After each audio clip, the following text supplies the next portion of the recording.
Do you still hold any pain, any rencor Oh, claro. hacia Tata? Sí, oh, claro. Yeah, Mexico had a lot more to offer.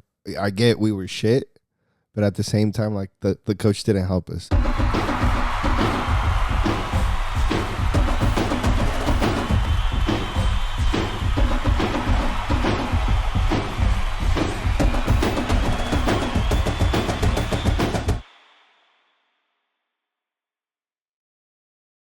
Let's go, mi Cesar. Let's go, Omar. ¿Qué tal? ¿Cómo estás? ¿Sabes qué? You know when you're like, you just know you're about to get sick. Oh, you're feeling that? I Yeah. can feel it. I can hear it a little bit. Yeah, it's just one of those where, like, tomorrow I'm gonna wake up and be like, oh, I have a sore throat or something. Oh, no. Yeah, bro. That's It's just rough. One of those. A lot of people are getting sick, I feel like. A lot of people at my work are getting sick. Yeah, I mean, just in general, porque llovió feo y lo estaba, like, it was cold. Pues no te cubres, okay? No te abrigas. Ando afuera con el zacate, tú sabes. Playing. Cold. Oh, yeah. But you got, like, parkas now? Like, Sí, waterproof pero stuff? on Monday, when it rained, Mm-hmm. I was still out there coaching. And the girls, like, the grass was muddy and wet. You guys don't cancel for games or for practice if rain? No, unless the school says you can't use our fields, like, we still keep it going. Unless there's thunder or lightning, we still go. Damn.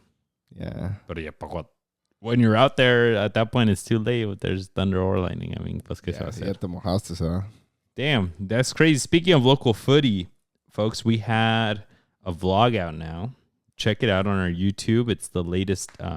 Actually, I have yesterday's Mexico video. Go check that out as well for predictions for tomorrow.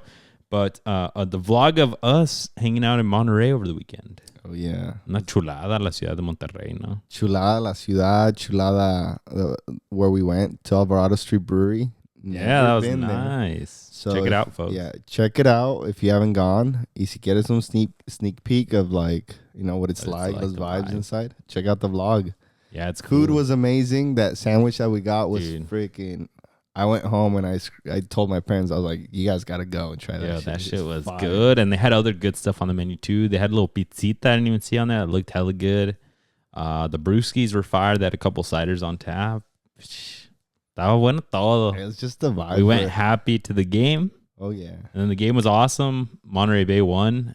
They beat Oakland Roots here close by, which is a really good match. They got another red card. Ay, Ten- no hacía falta. Tenía que faltar. It was the boy Rebollar, ¿no? No. No era el outside back, que El se outside parece un back. poco. García Jr., no sé De qué. Salinas. Yeah, tenía que ser los de ley tribune que se agarran a trancazos. No, but a great victory. They were down 1-0. A great victory for Monterrey. It was a good time. Go check out the vlog. We're hoping to get a lot more of these, maybe once a month, once cuando podamos, to give you guys a bit of a day in the life vibe of what we go through when we go to games.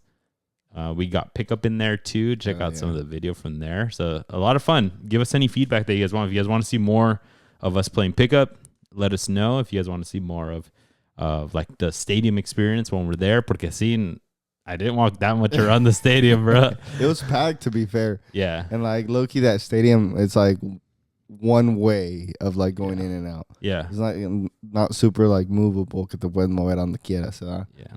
We didn't even go to fuimos bien nenitos, but we didn't even go to the food area. Right. I didn't.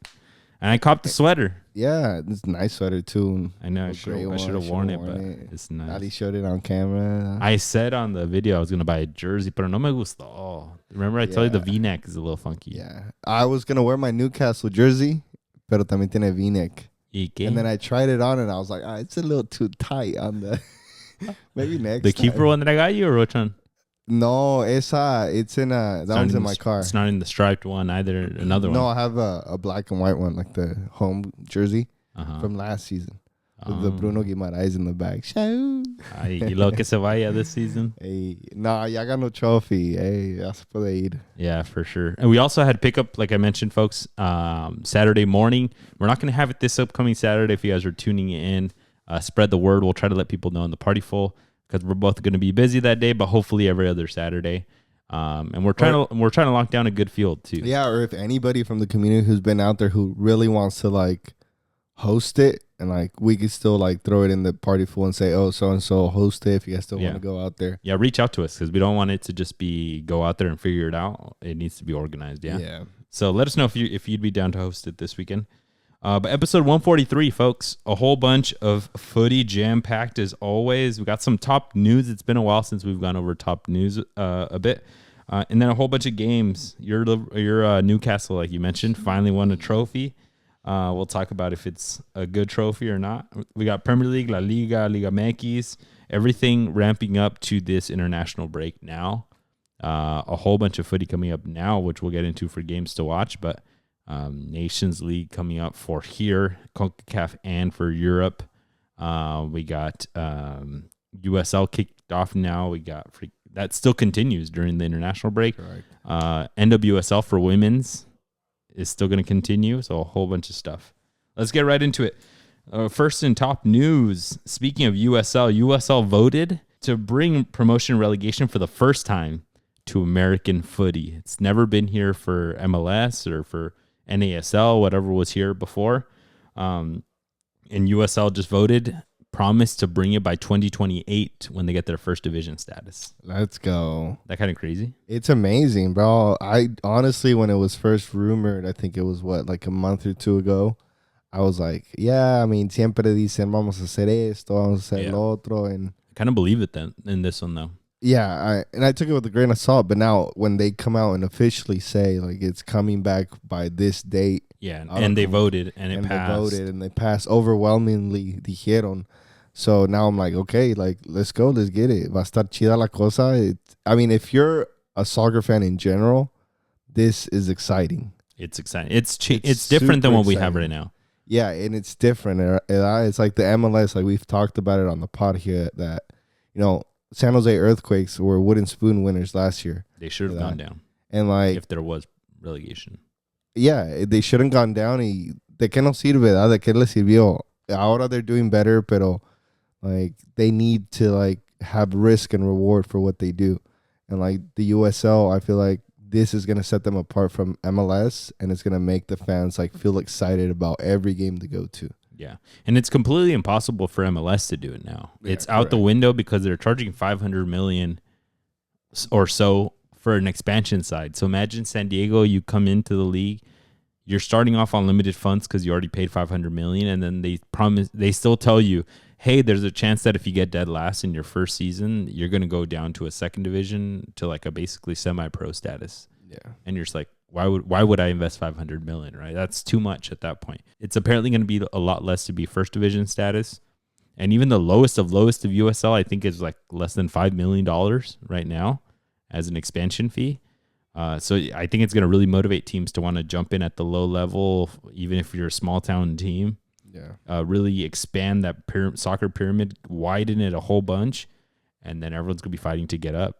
Yeah, it's like providing that pathway for any team essentially to move up if they do things right and if they spend well, spend smart.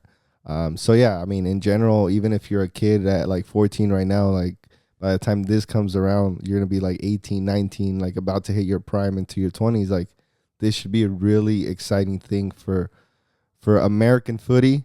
And then you add that the World Cup coming as well, the Club World Cup. It's like these next few years for American footy, both men and women, is going to be insane. Yeah, I'm super excited. There are some amazing markets that still don't have first division teams that I think would benefit greatly from this. SF is going to be crazy. If Farolito is going to go up against like an SF City, against Inter SF, to figure out who's going to get the highest division status now that they can start from zero and work their way up instead of having to pay a billetazos to get first division. And they already have like a crazy good like San Francisco league, like where that Farolito is in, and like I've heard stories of NPSL or something. NPSL, yeah, and they have their own like inner city like league who's supposed to be like really good as well, and it's like that's where they get a lot of these Farolito players that go and play in the Open Cup. But I mean, markets like that, the Oakland Roots, I know they're creating an amazing market. Vegas. Vegas is another one. Yeah, it's like so many teams that could benefit, and unlimited possibilities. Aquí ya se abrieron. Yeah, and if you guys are in the Discord, you guys know we were chopping it up that maybe we start a lowest of lowest division team. go. I'm gonna say, agárrense. We're gonna come all the way up. Maybe in the future, folks. We got 4 years to plan it. 3 years to plan it out. So maybe. Stay tuned. Stay tuned. Mentioning a Farolito, right now we have U.S. Open Cup. We're not going to cover it much today, but U.S. Open Cup is kicking off today, and we get Farolito against Real Monarchs. Hopefully Farolito moves on, and we get some home games, some local games. And we also have Monterrey Bay today. Against Inter San Francisco. They got to win that. Come on. You can't. ¿Quién? ¿Cuál? Monterrey Bay has to win that easy. They have to cook. I know. I have a buddy who's at Inter San Francisco. He's at Monterrey right now. We know that the next round, they get a Quakes, right? They get an Oakland Roots. They get some of the bigger local teams. And those are the games we want to go out to and catch a vlog. Ciao. All right, folks. In other top news, back on that Tata Martino hype. Tata Martino making headlines again in the Mexican footy world, as ESPN Deportes always makes happen, because he came out and officially said in an interview that he thinks it was a mistake to have not taken Santi Jimenez to the World Cup in 2022.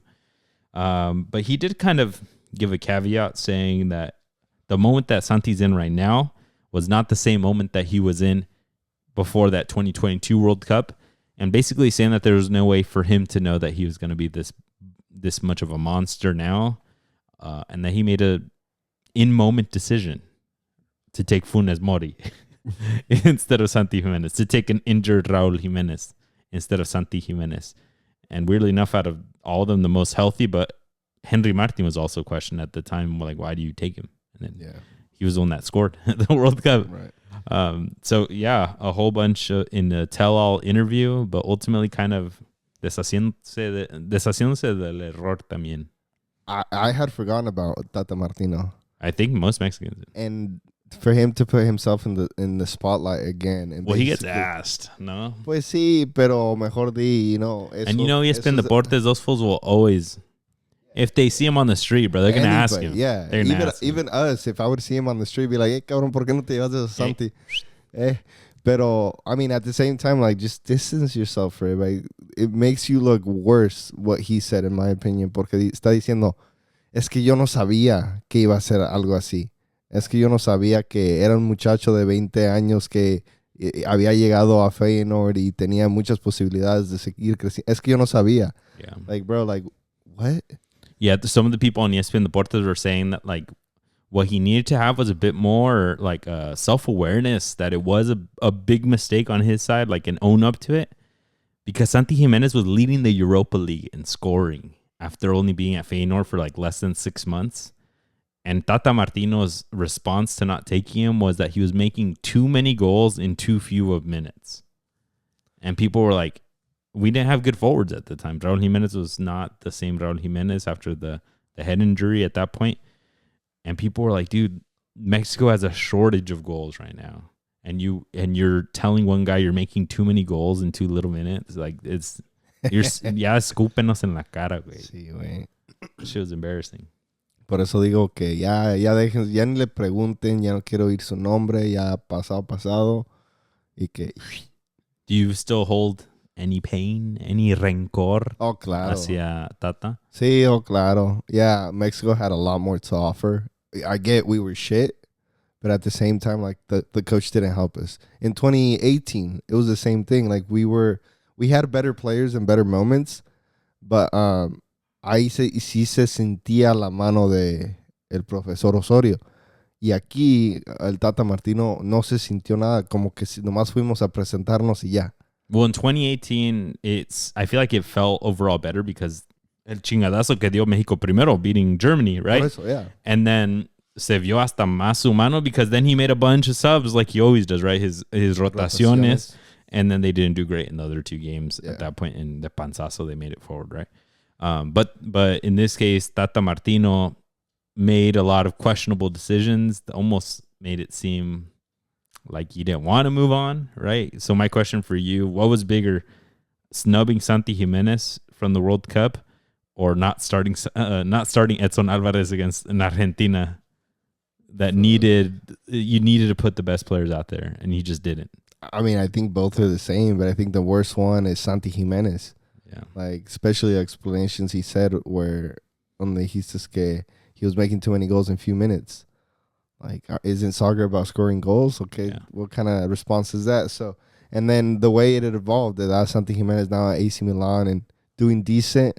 I mean, he did well leading up to his move. Now in AC Milan, it's been a bit rough. But he's still a baller. He's on an amazing team. Yeah, la calidad ahí está. Y yo pienso que si fuera un coach serio, un coach que sabe lo que puede mirar más hacia el futuro, como se debe un coach, that the potential of a player, he should have known that Santi Jimenez was going to explode. Yeah. The one devil's advocate thing is that I think even if he would have taken Santi Jimenez, he would have started Henry Martin and Raul Jimenez over him. I don't think he would have even seen the light of day on the field. Yeah, but aunque sea lo llevó, aunque sea tuvo esa experiencia. Yeah, that's the biggest thing for the future. He should have been on the bench, and right now he'd be one of the few players with World Cup experience, because like they're not going to take any keepers if they don't take Ochoa. None of the keepers will have World Cup experience. So that's also a big blunder at that point. Yeah. But yeah, we'll see what's to come for Tata Martino in his career at this point. Que se vaya a Argentina y ya se quede. Yeah, no, stay over there, no. Con todo respeto. Con todo respeto, mi Tata. Your boy Hugo Sanchez, el gran Ego Sanchez, saying that he will never forgive Tata Martino for what he did to Mexico. That's kind of wild, because a lot of people think it was a traición, that he was basically colluding or somehow didn't want to hurt Argentina, because he would have rather have had a tie than to beat Argentina. Then Argentina gets eliminated, right? So you know what? Let me just game plan it for a tie, so I don't look like I'm giving away the game, but then you lose. Yeah. You game plan to tie, you're going to lose. I think if mi compa el Ego Sánchez dice que es una cosa, yo pienso que es una cosa y yo estoy con él. No, hombre. I mean, I don't think, as an Argentine, ponte en los zapatos de un argentino como Tata Martino, having the best player Messi in your team. I mean, in your selección. Yeah. And they play your team. I get it, you're a professional, but at the end of the day, tu patria es tu patria. No, you got to be professional, bro. Who's done it? Jesse Marsh right now. Jesse Marsh right now. Pero no es he Messi. Would rather go in the game and score against United States. No, hombre, le hierve la sangre. Pride, right? La pasión, the pride. I entiendo, pero no es un World Cup. No tienes a Messi. But then at that point, it's like the federation, evens. Why are you putting a fucking Argentina when you know every World Cup we play against Argentina? Right. I mean, and the closest one that's been to beating Argentina was an Argentino, was Ricardo Lavolpe. So, I mean, también. I'm not saying it's 100% colluding, but if Hugo Sánchez is telling us que hay algo funny ahí, yo le creo a un Ego Sánchez por todo lo que su trayectoria, su pasado por el fútbol, both como jugador y técnico. You say Hugo Sánchez, this is nomás, no. All right, folks. You guys let us know in the comments below. Did Tata do us dirty, or should we just move on? No, pues ya que. We haven't moved on from the no era penal. ¿Tú crees que we're going to move I'm never going to move from now on. That wasn't even a coach thing, right? That's just an arbitro thing. They just took too long to implement VAR. If they should retroactively go back and fix some of these, and then just like, I don't know, like then give Mexico like the second place after that. I don't know. Yeah. All right, let's keep it moving. Cesar put the Carabao Cup before the Premier League because apparently that's more important, but mainly because his Newcastle are champions. Campeón. First time since 1969. 70 years, cabrones. 70 years without a championship. Me van a decir que no. I mean, I tied to Newcastle no estoy, ¿verdad? Pero Why? Imagínate, because I mean, I was born in Mexico, bro. Like, so you could have a team somewhere else. Sale pues. Entonces, I mean, just imagine not seeing your team win a trophy in all your lifetime. 70 years is like 3 generations. There's people crying in the stadiums. Like, you're going to tell me these people cannot celebrate a todo lo que da, no importa si sea Carabao Cup? Well, last year, who won Carabao Cup? United, and they got made fun of. Yeah, pero this is United también. Yeah. Yeah, you're Newcastle with a great match, winning it pretty handily. A 94th minute Chiesa goal, which is just el de la honra. There wasn't too much risk at that point. Your boy Dan Burn scoring and then hitting his dance with Micah Richard afterwards. Let's go. Yeah, I mean, Dan Burn, academy product. So ese sabe lo que es Newcastle, and excited for him. And he got called up to the England national team as well. Deserved. Yeah. Deserved. Yeah, like it deserved, but like England starting 11 should be the some of the 11 best players in the world because they can. I don't think he's one of the best 11 best players in the world, but he deserves to be there. But I don't think he'll play. Yeah, but I mean, did you see Bruno Guimaraes' interview after the game? No, ¿qué dijo? He was like, "This is all for the fans." He llorando. Y Oh, I did. Yeah, that's my captain, bro. You shared the picture in one of the palcos. They had the TV that had the amount of time since the last trophy, and they switched it to 0. Damn, you guys are flying high right now. Flying high. The Saudi money, oil money, it's been spent. Aquí viene. No, we haven't overspent. We've spent smartly. Isak was a great pickup. Tonali. ¿Quién más? So Bruno Guimaraes came in when Tonali still owes you guys money because you guys lost him for a good while because of the betting. Pero ya nos pagó con esto. Yeah, but a lot of people in the stands were really grateful that no matter what, from the new ownership, they were like touching around the topic that it's Saudi money and that it's oil money. They were just I saw one old gentleman really happy because his grandpa didn't even get to see them win or something like that. But he was like just saying the new ownership, bringing new energy, bringing new blood into the team, a new spark. And I was like, and then he mentioned something along the lines of being able to compete with City now. And I was like, I know what you're saying. But yeah, huge kudos to your Newcastle. Yeah, I mean, it hasn't been easy, even with the oil money. We're not bringing like pinche Jude Bellingham just because we can. They probably can, but they're making moves. Pero también they're trying to build up the Newcastle. También que vengan con ellos. No, luego vamos a ir a St. James Park y no va a haber nadie. True. So it's just the way they're doing it. I feel like it's really special. Even if it's oil money, they're doing it smartly. They're doing it well. Carabao is just one step, and then luego hopefully the what's the other cup they have, the FA Cup, y luego ya Premier League, Champions League. Se viene lo bueno. I don't think he has in the next 5 years. I don't see Newcastle winning the league. Do you? I mean, we didn't see Newcastle winning anything 5 years ago, 10 years ago. Yeah. Mickey Mouse Trophy, no manches, también. What do you mean EFL? Por Dios. Para nosotros, it's an energy drink or something. It doesn't matter. Kidding. EFL is huge. I'm just trying to bag on you the same way that United got bagged on. Or who? You guys correct me. Who are the hell was last year? Liverpool won it last year. They beat Chelsea 1-0. The year before that. Yeah, United and Newcastle. Or they beat our Newcastle. 2 years ago was the United one, and Ten Hag was getting tore up about his about how they can't win anything other than this energy drink cup. They were making fun of him. No, but I mean, huge kudos for Newcastle. But like I mentioned to you, I think what you said is right. Slowly growing it. It's going to be a while until they become a superpower in the league. And right now, superpowers are the ones that are winning the league. Yeah. Whoever has the most stacked team right now, Liverpool last freaking 4 years, City. A ver cómo se mueve la cosa. But Liverpool has a really funny chance right now to just kind of bottle everything, dude. They were the favorites to win Champions League. Yeah. They get a strong PSG because they let themselves get beat by PSV, and then they end up getting a really strong team right off the go. They get eliminated, huge upset, and then in Carabao Cup now they get second place. Can they do it in league? Can they drop it? Who's gonna win it then? I mean, it's got to be Arsenal that are right there. You would think it would be Arsenal. Nottingham Forest is still technically within reach, but they're going to need Liverpool to drop a lot lot points. Yeah, which I don't think is going to happen. We have about 10 matches. That's what we said about right. That's what we said about PSG and stuff. But I think just with no distractions anymore, I think Liverpool has to have this in the bag. They have some tough matches. They have a 12-point lead right now, but they close out with their last 4 against Chelsea, against Arsenal head-to-head, against Brighton, who's killing it right now, and against Crystal Palace, who's pretty strong right now. Damn. So out of those last 12 points, no matter how tight it is, I can see those all being battles for points at the end. I don't know. How many games are left? There's 9 games left right now.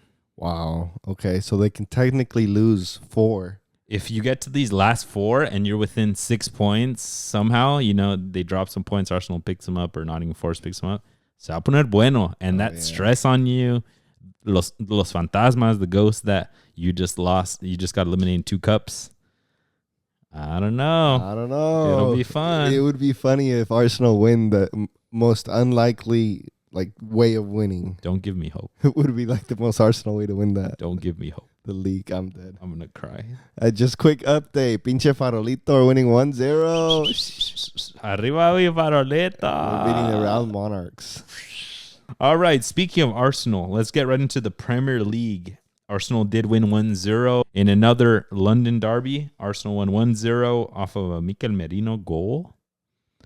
Pinche salió center forward ese way. Yeah, but it was typical. I think even Arteta said it. Just score the one, figure out the way to score the one, and then hold on for dear life. Yeah, we're not gonna. It's not the beginning of the season. Arsenal from this year and last year that can score on demand. We need one goal. Well, we'll give you 4. No, it's not those guys right now. But thankfully they're winning. But every game seems like they could drop points. Yeah, I mean, to be fair, Chelsea were like shit in the first half. Yeah. Like they were just getting lucky that Arsenal weren't clinical enough. El portero Cucurella were making mistakes. It was funny to watch because it's just typical of like Chelsea or typical of United to do these types of mistakes. Mm-hmm. So I thought they were lucky that they only lost 1-0. They were down 1-0 after the first half.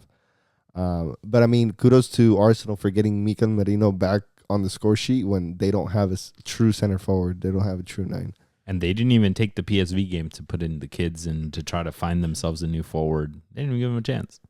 No Cole Palmer, who has been ghosting, bro. And I dropped him from my FPL. Yeah, same. I dropped him too. He missed a penalty last weekend. Oh, he did. He had come out a couple weeks ago to a statement to the fans saying hey, I know I'm missing goals, but I'll be back. Something epic así. Y no, hombre, la anda cagando. I mean, no, he's not back. I'm still waiting. He had discomfort this game or something that he couldn't play. But right now when Chelsea need him the most, they're slipping up. They're slowly falling out of the top 4. They are 1 point ahead of Manchester City, who's in 5th, 49-48. But the interesting thing for me, Chelsea's at 49, but 10th place Bournemouth is only 5 points away. So 7 of those teams all within 5 points. It's insane. Yeah, that last Champions League spot is I think first place, I mean, maybe now to get interesting, but it's kind of wrapped up. Bottom 3 are basically gone. There's 27 points left. And Southampton is 17 points away from saving themselves. Three or 4 more games, and it's statistically impossible. Jeez. It's crazy. Guess how I am, bro. They didn't invest enough. They did not invest enough. Do you think this is one of the most competitive Premier League seasons that we've had in a while? I mean, I think so. That middle of the pack has been really competitive. Manchester United doing shit. Tottenham doing shit. Nottingham Forest doing really well. Brighton's picking back up. I mean, overall, you look at these teams and you're like, holy shit. Aparte de los 3 que se están yendo, los demás, ahí van. Yeah. Aparte de Manchester United, for Manchester United down that table, casi todos medianitos. Pero de ahí para arriba, you see a matchup on FPL and you're like, well, it can go either way. Well, Fulham can all of a sudden score 1-0 and go up against Newcastle or... Yeah. Puede ser a cualquier lado, se puede ir. Yeah. And like you mentioned, it's interesting to see the Uniteds, the Tottenham so low. And that makes it seem like some of the mid-table teams are pretty strong this season. And even the worst teams are some of the bigger name teams all of a sudden. But those bottom 3s they're guaranteed wins. You could play with 10. Yeah. And you're going to beat those guys. But overall, yeah, I think it's kind of tighter. Liverpool, I don't think is going to make 100 points, right? They're barely at 70. They're not going to make 100 points. So it's a good middle of the pack season this year. A ver cómo acaba. You mentioned Tottenham. They did lose 2-0 versus Fulham. And I have no idea how Ange Postecoglou still has a job. Me neither. Probably that they're still around in Europa, and that's it, no? They were losing against Asset Alkmaar, and then they're coming back 3-1, 3-2 overall in aggregate. That's probably the only reason why he's keeping his job. I don't see a single reason to keep him. He has Son coming off the bench in league right now. Yeah, I mean, I don't know what I was thinking. I keep coming back to FPL, but it's a really good indicator. ¿Qué está pasando? Tottenham has gotten me no points. Who do you have, Son? I have Son, I had Pedro Porro, I had Solanke, and it's like, a la madre, no pueden hacer I still nada. have Porro. I should have dropped him weeks ago. Yeah, I dropped and I was like, I'm going to try. Pero, yeah, I mean, I don't know how he still has a job. Like you said, the only reason I can see is him still being in Europa League. He's in quarterfinals going up against Frankfurt. Maybe they're keeping that hope alive that they're going to win that. Y con eso, he's going to buy himself another season. But if they get knocked out, I think that very next day he's getting lo van a despedir to bring somebody else for next season, like prepare Just to for prep. next. Yeah. I mean, yeah, or they might hold the bag and be like, bro, that the off season, maybe somebody like a really strong coach will get freed up, and then we can bring them in full time, right? Versus somebody right now, or they could go interino, somebody interim in the meanwhile. All right, let's bring it on to La Liga, folks. A whole bunch of drama there. A great matchup this weekend: Atletico Madrid versus Barcelona. What a match. 4-2. Atletico most of the game, and then all of a sudden after the 70th minute was when it popped off. They were up 2-0, and then Barcelona 4 goals in 18 minutes, basically. Rapidito, they turned it around. Yeah, I mean, this Barcelona team, after this win, they're complete front runners along with Real Madrid. I think Atletico Madrid, after losing this game and after losing against Real Madrid in the Champions League, you can pretty much tell that their season is pretty much over. You think so? They're only 4 points out. No, moralmente ya estufas. But they got Mr. Morale himself. They have Cholo Simeone to give them life. Yeah, he's been doing it for so long. When they got eliminated by Real Madrid, he went out like when the players were going to just clap for the fans. He was like screaming at the players to give energy, the fans. Like, he's the perfect coach when your team is kind of not elite, but you need the crowd to like rally behind somebody. I don't know. They got pretty tough matchups. They got Real Sociedad later towards the end of the campaign. They also have Betis, Girona. But what a turn of events. 70 minutes in and they were up 2-0 and you're just like, bro, Barcelona's cooked. Yeah, Barcelona all of a sudden dropped it again, ¿verdad? Dices. Pero you got Lamine Yamal, Ferran Torres coming off of the bench. All of a sudden. Rafinha is still a threat. No puede salir un Íñigo Martínez giving an assist. Yeah. It's like Barcelona, I feel like this season, that chemistry they got going on with Szczesny at the back, Salvando, giving people, that morale boost. A lot of players have been hearing them online saying that Szczesny just came in, he fit right in. It was like the jokester of the team. I heard that full like hella smokes and hella drinks and hella stuff. Chill, yeah. It's like sometimes in a high profile, muchas las veces in a high profile, no está bien, ¿verdad? Especialmente when it's going bad. When one of your main captains or experienced players are, smoking or like drinking or lo que sea. But I think in Barcelona's case, like, he's like that one uncle who's just chill.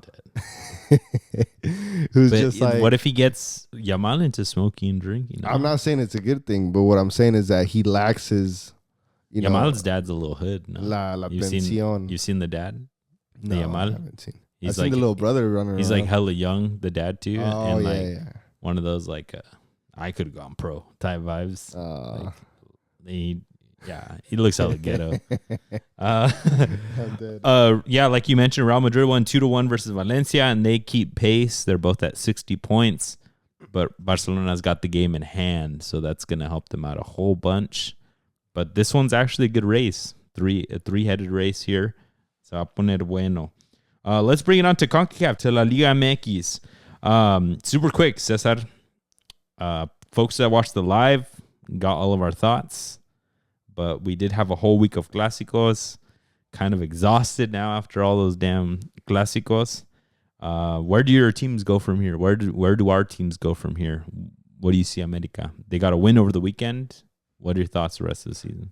I mean, América va to fight for the championship. Va por el tetra campeonato. There's no other choice than that. I think this team has the quality, has the chemistry, has the right players at the right moments. Brian Rodriguez is killing it. Fidalgo is also doing really well. Chiquito Sanchez is doing amazing. Malagón had that one blunder in that first game against Chivas. But, I mean, overall, the whole team, Jardine, El Burro Aguirre, like everybody's still in that moment where I can see this team winning the Tetra Campeonato or getting really close to it. I think they have a really good shot either way. Yeah, so they moved on in CONCACAF Champions Cup. They play against Cruz Azul next round. And those are good tests. I mean, I want America to win, but I think a more historical thing would be to win that Tetra Campeonato. I'll take that right now over the CONCACAF Champions, even though that may get us into the following year's Club World Cup. But, I mean, doing history like that, equipo de época ya es, pero going deeper, like really maybe being the best ever America team, I think it's a bigger statement right now. True. Yeah, the people from the America podcast, they couldn't choose which one they wanted more. Ivan, the host, was saying that he'd rather CONCACAF Champions Cup because they've already won La Liga, no? And obviously you don't want to lose one or the other, but he said it would be a great experience for them to win an international one now. Shows growth. Even if you lose the league, that winning that shows growth year over year. Probably wouldn't fire Jardine just because of that.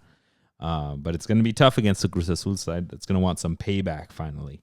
My Chivas, they came back with a tie versus Juarez, man. That shit fucking hurt.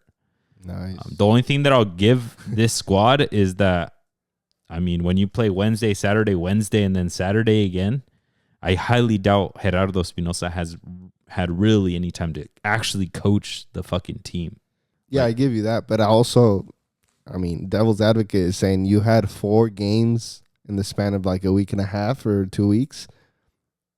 By the 4th game, there should be some sort of chemistry where you can be like, okay. I mean, the players have chemistry, the whole, so whatever the season's going on. So you're saying is... But I mean, you can't say it's Gerardo Espinosa's fault 100% quite yet, because he's had 3 days in between each game, which 2 of them are generally recovering from the game and getting ready for the game, right? Yeah. So maybe 1 day of intense training, which I highly doubt they do in 3 days rest. So he hasn't had a 4th day, a 5th day like you do Saturday to Saturday. And he might not even get it now because they're coming and they're playing against Atlas here tomorrow on Thursday. Yeah, tomorrow. So this time is auto right now, the break over the weekend. So I'm definitely going to be a bit more harsh with criticism against him next week when they play Cruz Azul, a strong team, if we don't see something different. That's 10 days at that point. Yeah.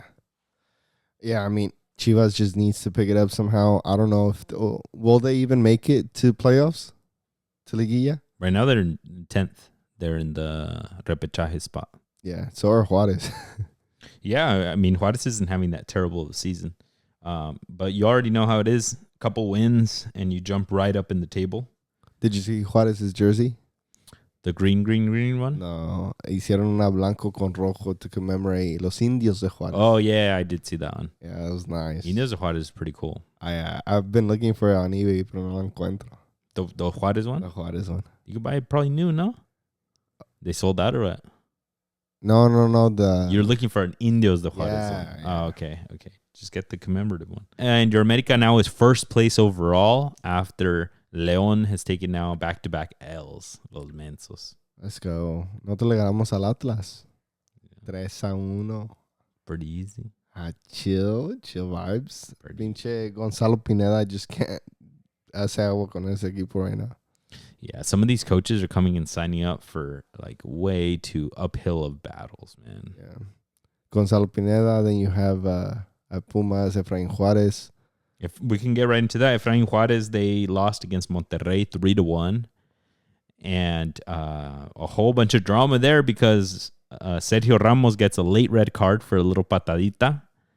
But Efrain Juarez comes out in an interview post-match and says that Sergio Ramos should have gotten a red card much earlier because he throws a freaking codazo at one of the young center backs, the Pumas. Like, clear as daylight on video. You could see the ball wasn't even close by.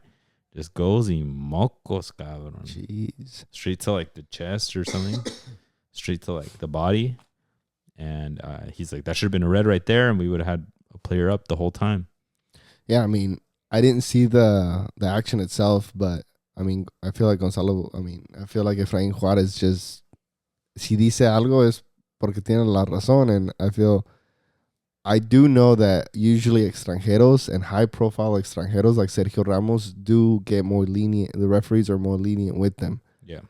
And this one was also the red card at the 90-something minute. La arrogancia de darle una patada así. I get that he would do it in Real Madrid o donde estaba.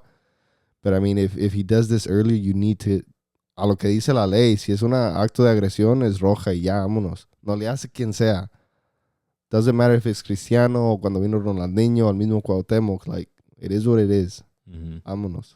And with that, he became the most red-carded player in history with 30 red cards. Jesus Christ. That fool loves red. He was probably going for that record then. Yeah, and he came out on social media, like, instead of apologizing, he said something like, si me dan rojas en todos lados, ¿qué creen que no me van a dar una en México? Jeez. And people were calling for Monterrey to suspend him internally for that. But a sporting director of the Monterrey just came out and defended him. I was like, you know what? That's my guy. I'm dead, dude. Los norteños nomás no saben. No, it's kind of wild. And there's a rumor on Fútbol Picante that he got the red card a la Neymar so he can go to a family party in Spain. If that's true, ahí sí se la doy. That's kind of crazy. Con maña, pues. We'll see, no? A whole bunch of drama there. But yeah, a nice welcome to Sergio Ramos, who didn't get played the beginning of the season. Now he's going to be out a couple of games. They have El Clásico against Tigres. Los Regios against Tigres soon, in a couple of weeks. Speaking of them, they're still undefeated under Pizarro. 3-0. They beat Santos. Le dieron en las Mausers al pobre Santos. Entonces, el cambio de outfit sí le sirvió al Pizarro. Sí. Why? What was he wearing? He just got like sweaters, no? No, pues se cambió de jugador técnico, ¿verdad? Now being a coach, yeah. No. And they're in third right now. They're 25 points, 1 point off of second, and 2 off of America, who's first. He's cooking. Why did they even fire Paunovic? Everyone was saying that he just didn't get along with the team. And then that one video was going viral where they were all praying before the game. And he's just standing in the corner. like estatua. Yeah, he was just like there. And the whole team is like huddled and like leaning over to pray. And they non involucran. Like, just doesn't click with the team. Okay. I feel like right now Liga MX is so easy for the team to turn on you. Like, for the players to just not like you as the coach. And because they're short seasons, they just don't fight for you. They don't want to die for you, right? They don't want to bleed the jersey. So then, vámonos. Afuera, man. Could never be my Jardine. Now you're Jardine. But last season, 2 seasons ago, what? When you guys were like crying. 3 seasons ago. Jardine out. I was pissed. But Tigres beat Santos. I mean, ¿qué le podemos poner ahí también? Yeah, but it's been like 5 wins in a row now. They're cooking. In Champions League and then in Champions Cup y por todos lados. Yeah, let's get right into what's going to happen over the next couple days, folks. We got Nations League happening. If you guys haven't, check out the YouTube video that I put out on our channel. I gave you guys my predictions for the Mexico roster, for the Mexico lineup against Canada, and my score predictions. So we're going to get into it with Cesar to see what he thinks.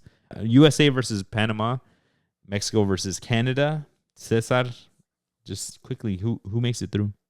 Who are your 2 in the final? Mexico, the U.S. You think Mexico beats Canada? I think Mexico will barely be able to beat Canada. ¿En cuánto?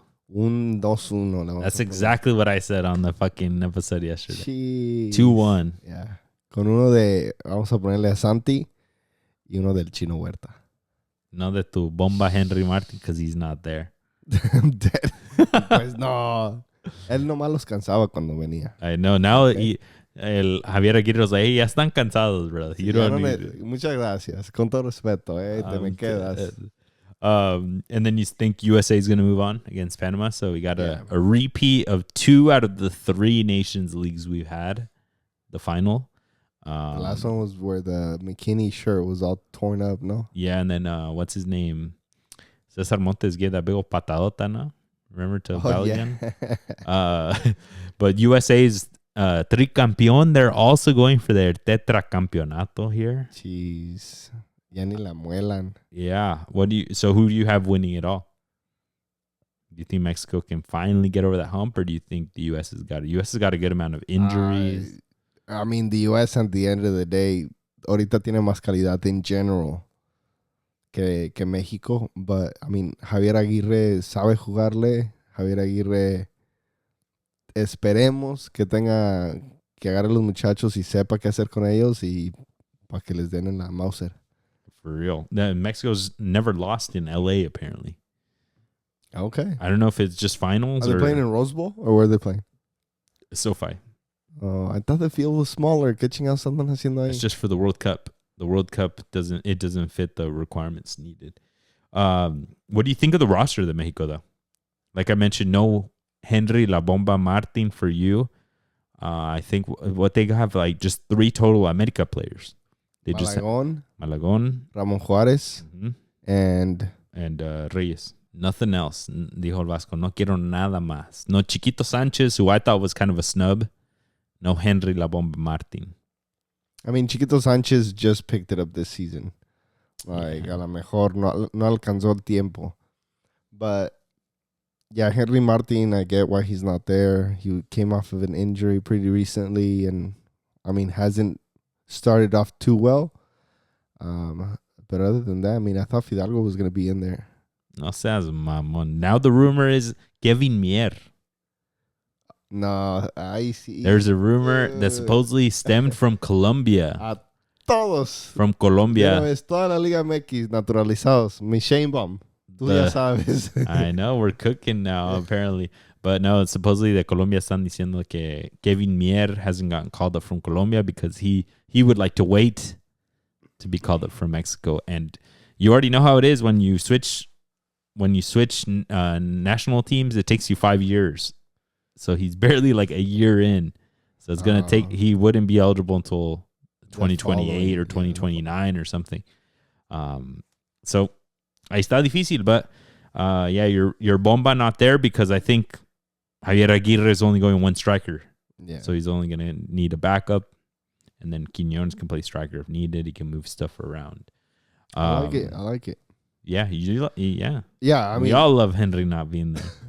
I know he's an America player, but I mean, in terms of like our top forwards, I think Raúl Jiménez and Santiago Jiménez who starts are a lot of Raúl Jiménez will probably start easy.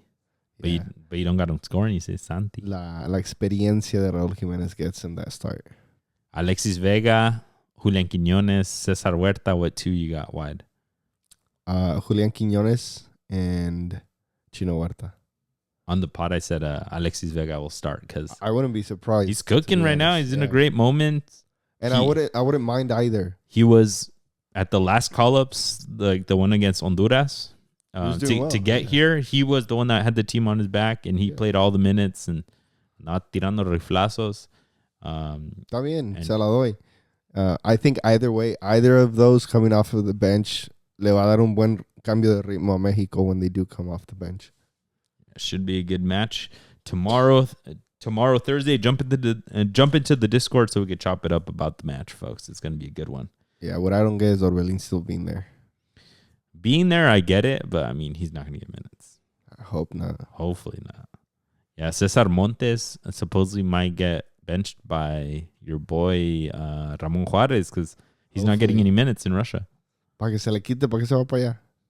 Le gustó el weather, yo creo. Estaba mejor en España, güey.